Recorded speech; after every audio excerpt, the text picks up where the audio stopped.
tarifas del Transmilenio, que entró en vigencia esta madrugada en Bogotá, según el gobierno nacional, pone en riesgo transferencias, entre ellas la plata que pone el gobierno nacional para la flota eléctrica del sistema de transporte público. Señor alcalde Galán, alcalde de Bogotá, Carlos Fernando Galán, buenos días, alcalde, feliz año. Muy buenos días, Néstor, a todo el equipo de Blue Radio y a los oyentes, feliz año para usted. Alcalde, ¿qué tan grave puede ser el deterioro de la relación entre Bogotá y la nación por cuenta del aumento en las tarifas de Transmilenio? Bueno, esa pregunta es compleja porque yo siempre he dicho que estamos dispuestos al diálogo, pero yo creo que el diálogo tiene que ser franco, con la verdad. Y en ese sentido, pues hay varios temas que me parece importante mencionar alrededor de esta discusión. Como ya lo explicó ayer la gerente de Transmilenio en sus micrófonos, parte del aumento que tiene la tarifa de Transmilenio este 2026 responde, 100 pesos específicamente, al aumento adicional no proyectado del salario mínimo que definió el gobierno nacional. No todo, eso hay que decirlo. 250 pesos iba a subir la tarifa porque proyectábamos un aumento del salario mínimo del 11% y teníamos previstos también ya contemplados, digamos, o incluidos los costos adicionales que tiene el diésel en el 2025, que tuvo el gas también, que implicaban la necesidad de aumentar la tarifa para poder cubrir ese aumento de los costos operativos. Pero he visto a raíz de la decisión del distrito, que es una decisión técnica, responsable, difícil, lo sé, pero es necesaria, pues una avalancha de críticas diciendo que el distrito está aprovechando el aumento del salario mínimo para aumentar la tarifa de manera desproporcionada. Y yo sí creo que el gobierno nacional tiene que asumir las consecuencias de las decisiones que toma. Yo he dicho en varias oportunidades que obviamente el gobierno toma una decisión que beneficia a más de 2.400.000 trabajadores en Colombia que ganan el salario mínimo, que es muy positiva para ellos. Ahora, tiene unas implicaciones en los sistemas de transporte, no solamente de Bogotá, de todo el país. Ustedes han visto lo que ha pasado en otras ciudades, no solamente Bogotá, en promedio las ciudades están subiendo entre 9 y 10% el transporte, algunas por encima inclusive del 10%, pero además tiene implicaciones en muchos otros sectores. Bogotá es el 10, ¿no? Un poquito algo más del 10. El 10,9%, exactamente.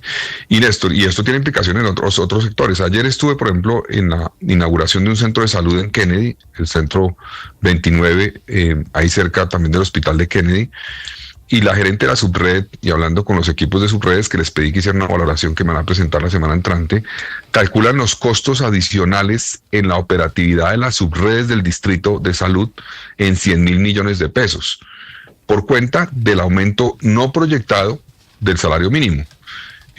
Usted sabe que el mismo gobierno nacional en su presupuesto incluyó una proyección de aumento de salario mínimo alrededor creo que del 9%. Pues el mismo gobierno va a tener seguramente un hueco presupuestal de 6 billones de pesos por cuenta del aumento que el mismo gobierno decidió por encima de su proyección. Entonces, eso tiene unas implicaciones, y yo lo que le pido al gobierno es que asuma las implicaciones, no evada la responsabilidad y nos mande a todos los demás la responsabilidad. Alcalde, ¿me aclara, por favor, qué es lo de las subredes? Pues las subredes del distrito, usted sabe que son 4 subredes, así funciona la red hospitalaria pública de Bogotá. Del sistema de salud. ¿Qué efecto habría del salario mínimo en el sistema de salud?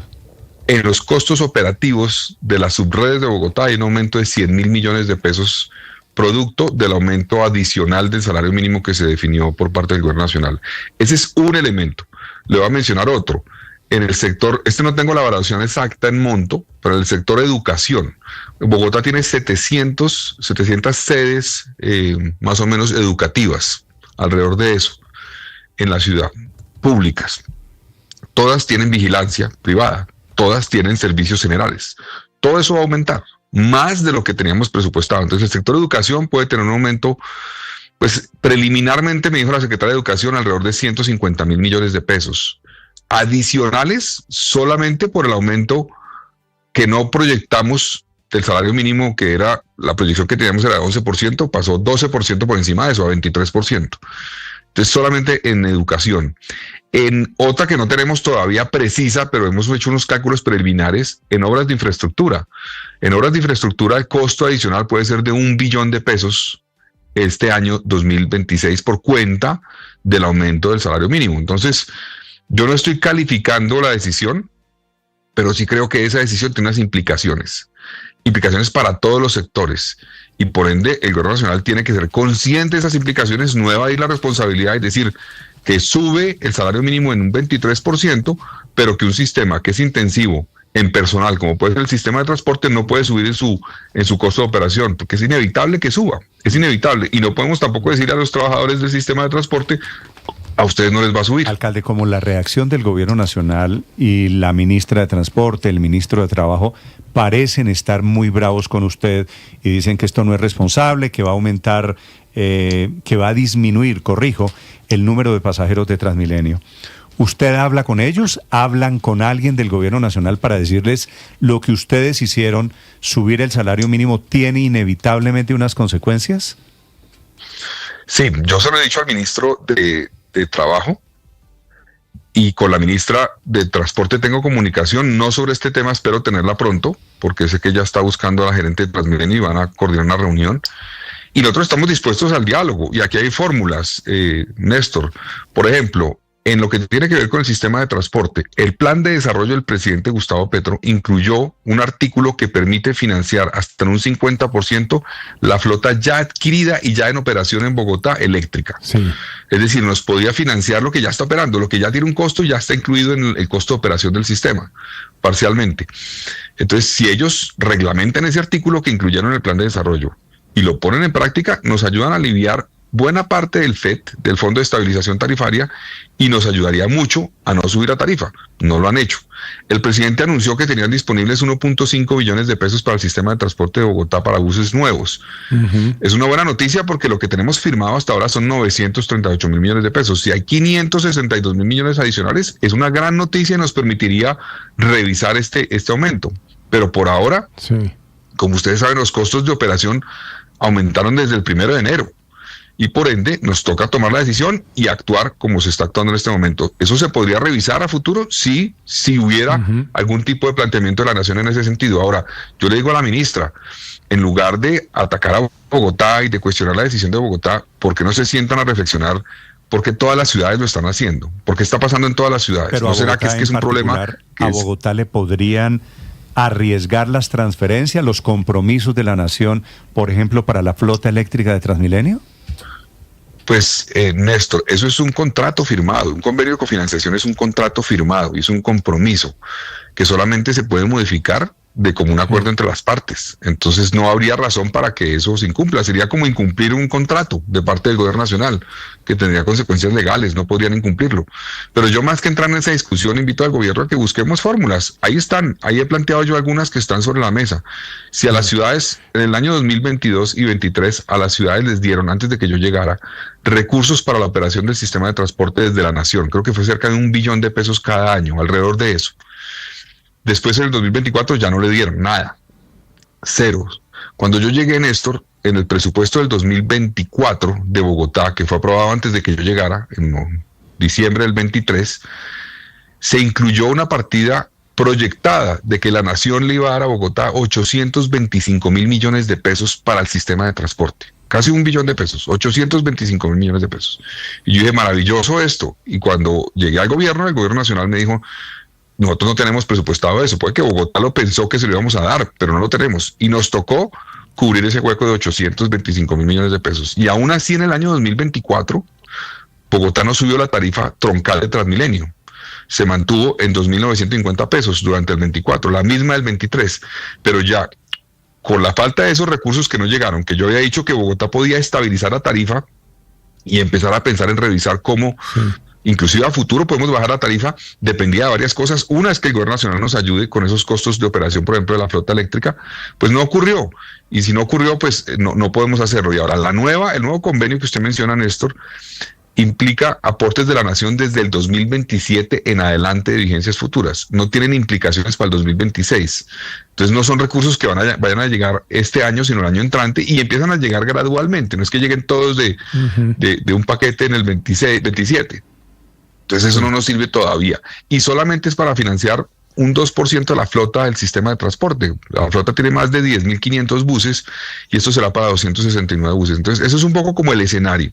Ahora, aún así, termino con esto, Néstor, Bogotá está haciendo esfuerzos. Bogotá tiene una política que además es mandada por norma de beneficios a ciertas poblaciones. Tenemos pasajes gratis para población Sisbén A, Sisbén B, pasajes gratis para personas con discapacidad, para adultos mayores que están en proceso de inclusión nuevamente a través del hospedaje social. Tenemos una política efectiva que le llega a cerca de 700,000 beneficiarios con pasajes gratis, diferiendo el número, no solamente, en algunos casos son 10 pasajes, 8 pasajes al mes. Eso lo mantenemos y lo estamos inclusive fortaleciendo en este momento. Tenemos una política que no existía en Bogotá, pues no es todavía lo que queremos llegar, pero es un paso importante, y es el Transmipaz, que es usted paga 160,000 pesos al mes y tiene derecho a 65 viajes durante el mes. Eso termina siendo, digamos, la tarifa marginal en cerca de 2.500 pesos por pasaje. Claro, no incluye transbordos en este caso, es lo que queremos ver cómo lo mejoramos, pero las personas que usan muy frecuentemente el sistema y que lo usan en un solo trayecto o en un solo componente del sistema para ir y para regresar, si compran el Transmipaz, les va a costar 2.500 pesos más o menos cada pasaje. Entonces tenemos políticas adicionales. Es muy buen negocio comprar Transmipaz porque se reduce notablemente la tarifa, ¿no? Claro, es un beneficio. Ahora queremos llegar a que pueda incluir transbordos. Quiero decir, valdría la pena.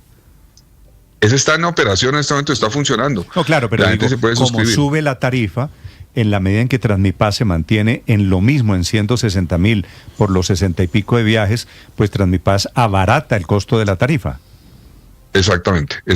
Y estamos haciendo esos esfuerzos, pero ya la tarifa general, digamos, para el público general que no compra el Transmipaz o que no es población beneficiaria de esas políticas de pasajes gratis, es inevitable subir la tarifa ante el aumento de del salario mínimo, cuando es un sistema pues que tiene cerca de 12,000 personas que ganan salario mínimo, el sistema Transmilenio, y tal vez 18,000 que están entre un salario mínimo, 2 salarios mínimos, que a ellos también les subirá tal vez no el 23%, pero muy cercano al 23%, porque no podemos dejarlos ganando menos del salario mínimo.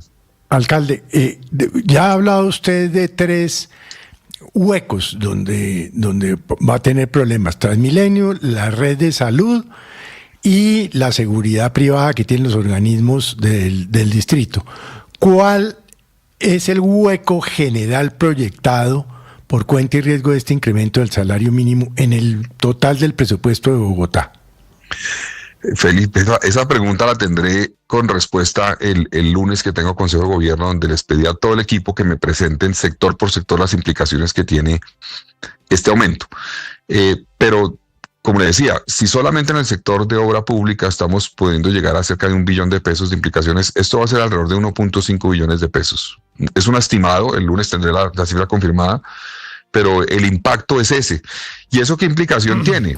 Pues que nos toca revisar inversiones que queríamos hacer, nos toca sacrificar cosas, es inevitable, porque no vamos a tener más recaudo, no vamos a tener más recursos de lo proyectado. Entonces tenemos que ver cómo, con base en esos costos adicionales que no teníamos previstos, revisamos inversiones y sacrificamos cosas. Es inevitable y es lo responsable, porque no tenemos otra alternativa. No hay de otra. Alcalde, la ministra de Transporte les está pidiendo a ustedes cifras, informes que permitan mostrar por qué el incremento de la tarifa de Transmilenio está asociada al incremento del salario mínimo. Y habla de 3 factores: razonabilidad, proporcionalidad y coherencia. ¿Ustedes tienen listos los informes para explicar al gobierno por qué el aumento del mínimo impacta el valor del pasaje de Transmilenio? Claro, esos informes inclusive son públicos y vamos a sentarnos con ellos cuando digan, a explicarles y a mostrarles cómo funciona el sistema de transporte, cómo opera, que creo que ellos lo conocen, porque pues recuerda que ellos estuvieron en el gobierno. La ministra fue directora del IDU, por ejemplo. Entonces ellos saben muy bien cómo funcionan. Algunos de los contratos que hoy tenemos vigentes fueron firmados antes de que llegara el doctor Gustavo Petro a la alcaldía de Bogotá, y operaron esos contratos durante su gobierno, con las mismas características que operan hoy. Entonces ellos conocen muy bien cómo son esos componentes, cómo en la canasta de costos de la operación del sistema cerca de un 20% responde a lo que tiene que ver con la fuerza laboral, y el impacto del salario mínimo va directamente a ese 20%. Entonces estamos listos a sentarnos a revisar los documentos técnicos de soporte que justifican este aumento, pero creo que ellos los conocen, y más que ponernos en una pelea política aquí, deberíamos es buscar soluciones para la ciudadanía, y esas alternativas que yo he planteado espero que el gobierno las estudie. Yo le dije al ministro de Transporte de Trabajo esto. Cuando él manifestó que se ponía en riesgo los aportes, yo le dije eso es un convenio, es un contrato, no debe ponerse en entredicho, pero ministro, si el gobierno tiene 1.5 billones de pesos, revisemos y sentémonos a revisar. Y él me dijo, vamos a sentarnos con el ministro de Hacienda y la ministra de Transporte a ver alternativas. Hasta ahora no tenemos respuesta, pero esperemos que haya respuestas de parte de ellos. ¿Alternativas a qué, alcalde? A que nos den más recursos, como lo contemplaron. O sea, es que ellos están anunciando, Néstor, 1.5 billones de pesos para Bogotá. Eso fue lo que dijo el presidente. Sí. Entonces nosotros tenemos en el radar solamente lo que ya firmamos, que son 938.000. Entonces tener medio billón de pesos más, si es lo que el gobierno está contemplando, pues puede cambiar la ecuación. Pero no tenemos... Le dijeron billón y medio para quitarle, no para aumentarle. No, eso es un compromiso que ellos dicen tener disponible. Entonces pues, dijeron, nosotros tenemos disponible eso. No es lo que nos habían dicho antes. Nos habían dicho, nosotros firmamos inclusive un contrato por 938.000, no por 1.5 billones de pesos. Entonces, si el contrato se va a complementar, se va a aumentar, si ellos están contemplando darle un medio billón adicional a Bogotá, pues obviamente se podrían revisar estas decisiones, pero por ahora tenemos que tomarlas. Sí, alcalde Galán, a propósito del impacto sobre todo Bogotá, de este aumento del 24% del salario mínimo, ¿cuántas empresas del distrito tienen convenciones colectivas con contratos que aumentan varios puntos por encima incluso del salario mínimo? Nos decía ayer, por ejemplo, la doctora Ortiz, gerente de Transmilenio, que ellos tienen gente que se gana hasta 8 millones de pesos al mes, pero en cuyos contratos dice que debe subir unos puntos por encima del alza del salario mínimo. Lo mismo decía Lucho Garzón, exalcalde de Bogotá, que él recuerda que empresas como el Acueducto y como la empresa de Luz también tienen convenciones colectivas que deben ajustar los salarios 1 o 2 puntos por encima del salario mínimo, es decir, hasta un 26%. En total, ¿de cuántas empresas estamos hablando y cuántas personas que trabajan para el distrito están bajo este tipo de convenciones colectivas que exigen aumentos por encima incluso del salario mínimo? Paola, ese dato puntual lo tendré el lunes cuando me presenten el informe el equipo de gobierno, pero efectivamente esta decisión no impacta solamente el sistema de transporte, impacta el grueso de la administración. Y eso pues tal vez el gobierno no lo tenía en el radar o no lo pensaron, porque inclusive proyectaron menos su aumento de salario mínimo y después lo aumentaron más. Pero esto nos va a impactar, por ejemplo, en Acueducto. Ya tuve una conversación con la gerente, ella me va a presentar un informe pronto. Está preocupada porque me dice, teníamos una proyección de inversiones de Acueducto para estos 2 años que vienen, que seguramente tendremos que revisar y recortar, porque es inevitable ante un aumento que tiene las implicaciones en los costos de la empresa muy significativo. Entonces tenemos que revisar inversiones. Esa cifra, perdóname que no se la tenga todavía, se la tendrá la semana entrante, pero ¿cómo porque depende de ese estudio que hagamos. Pero ya me explicó lo de salud, ¿cómo es lo del acueducto? ¿Efectos en el acueducto de Bogotá por cuenta del mínimo? ¿Qué obras se dejarían de hacer, por ejemplo? No, eso tenemos que revisarlo. Eso es una decisión que tendré que tomar con el equipo del acueducto, con base en el resultado final que me hagan del balance del impacto que tiene en costos operativos de la empresa y evaluando la proyección de ingresos que tiene la empresa en los próximos años, y la diferencia que se genere a raíz de esta decisión pues nos llevará a una cifra proyectada, obviamente, porque eso dependerá, pues no se sabe sino hasta el final de cada año, que nos implicará seguramente sacrificar algunas inversiones del acueducto, porque no hay alternativas. El acueducto proyectaba, por ejemplo, entregarnos a la ciudad una parte de los dividendos que tiene, no va a poder entregarnos eso, o por lo menos en la misma proporción en que estaba pensado. Eso nos implica a nosotros revisar también parte del presupuesto de la ciudad. En fin, las implicaciones de esto son realmente complejas, y yo creo que por eso la discusión no se limita a como lo ha planteado el gobierno nacional, a decir, nosotros tomamos una decisión y ustedes no tomen las que implica esta decisión nuestra, sino quédense eventualmente con la decisión que tenían previa. Eso no tiene sentido. Sí, es que el gobierno pues está entendiendo las consecuencias de aumentar el mínimo en la cifra en la que después lo aumentó. Sí, señor. Alcalde, gracias por acompañarnos esta mañana. Muy amable, señor alcalde. Gracias, Néstor, a usted y todo el equipo de Blue. Carlos Fernando Galán, alcalde de Bogotá. Felipe, pues el